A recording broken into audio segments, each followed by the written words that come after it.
तुम्ही त्या व्यक्तीला कॉल करा, जॉईनिंग प्रोसेस विचारून घ्या, अजून माहिती घ्या, क्रॉस चेक करा आणि त्यानंतर या बिझनेसमध्ये इन व्हा. आज नाहीतर नाही, हा एक 21st सेंचुरीचा बिझनेस आहे आणि घर बसल्या वर्क फ्रॉम होम. आणि कोणीतरी प्रश्न टाकला होता की रजिस्ट्रेशन फीस खूप आहेत.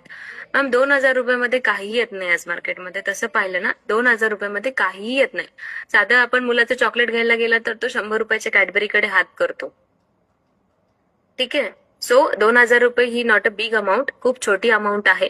आणि याच्यामध्ये लाईफ टाइम साठी जर तुम्हाला सगळ्या सर्व्हिसेस मिळणार असतील तर मला नाही वाटत ही 2,000 रुपये खूप मोठी अमाऊंट आहे. जर मार्केटमध्ये गेला, ट्रॅडिशनली बिझनेस बिल्ड करायचा असेल तर लाखोंनी इन्व्हेस्टमेंट करावी लागते, त्याच्यानंतर एखादा बिझनेस स्टार्ट होतो. 2,000 रुपयामध्ये साधं तुम्हाला केकचं सामान पण मिळणार नाही पूर्ण. जर तुम्हाला केक बनवायचा असेल तर 2,000 रुपयामध्ये केकचं सामानही मिळत नाही आज. मिळतं का? एखादं घर बसल्या